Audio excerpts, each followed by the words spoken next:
બનાસકાંઠાના પાલનપુરમાં જીવલેણ હુમલો કરવામાં આવ્યો છે। વિગતો મળી રહી છે। જીવલેણ હુમલો કરવામાં આવ્યો છે બનાસકાંઠાના પાલનપુર ખાતે। તો આઈસીયુ સંચાલક પર જીવલેણ હુમલો થયો છે, ત્યારે અજાણ્યા લોકો દ્વારા પાઇપ વડે આ હુમલો કરવામાં આવ્યો છે આઈસીયુના સંચાલક પર।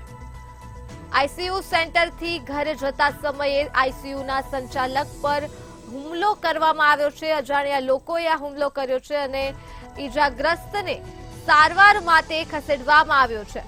તો ઘટનાના પગલે પોલીસ પણ ઘટના સ્થળે પહોંચી હતી અને અજાણ્યા લોકો સામે સમગ્ર મામલે ફરિયાદ નોંધાઈ છે।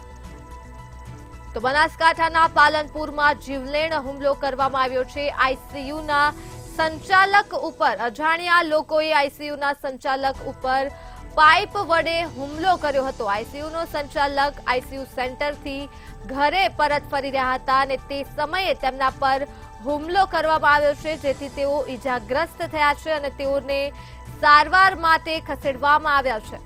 બનાસકાંઠાથી આ મામલો પ્રકાશમાં આવી રહ્યો છે। પાલનપુરમાં જીવલેણ હુમલો કરવામાં આવ્યો છે આઈસીયુના સંચાલક ઉપર। સમગ્ર મામલે અજાણ્યા બાઇક ચાલકો સામે પશ્ચિમ પોલીસ મથકમાં ફરિયાદ નોંધવામાં આવી છે। તો આ સાથે જ પોલીસ દ્વારા અજાણ્યા શખ્સોને ઝડપી લેવા માટે પણ તપાસના ચક્રો ગતિમાન કરવામાં આવ્યા છે।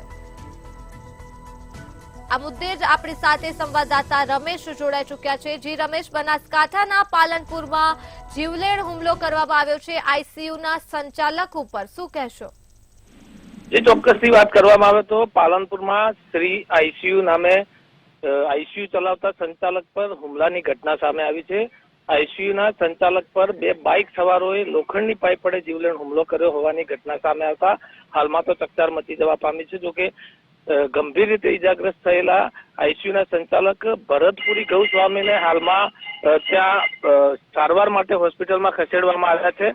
જોકે સમગ્ર મામલે પશ્ચિમ પોલીસ ઘટના સ્થળે દોડી આવી હતી અને તપાસ હાથ ધરી હતી અને બે અજાણ્યા શખ્સો જે છે તેમના સામે હાલમાં તો પોલીસે ગુનો નોંધી અને તેમને ઝડપી લેવા માટેના ચક્રો ગતિમાન કર્યા છે। પરંતુ ક્યાંક ને ક્યાંક આ સંચાલક પર હુમલો કેમ થયો છે તેને લઈ અને પોલીસ દ્વારા હવે વધુ તપાસ હાથ ધરવામાં આવી છે।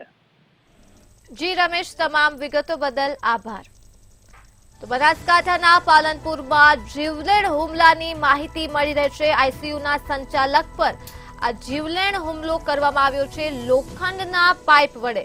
આઈસીયુનો સંચાલક આઈસીયુ સેન્ટરથી ઘરે પરત ફરી રહ્યા હતા અને ત્યારે આ બનાવ બન્યો હતો।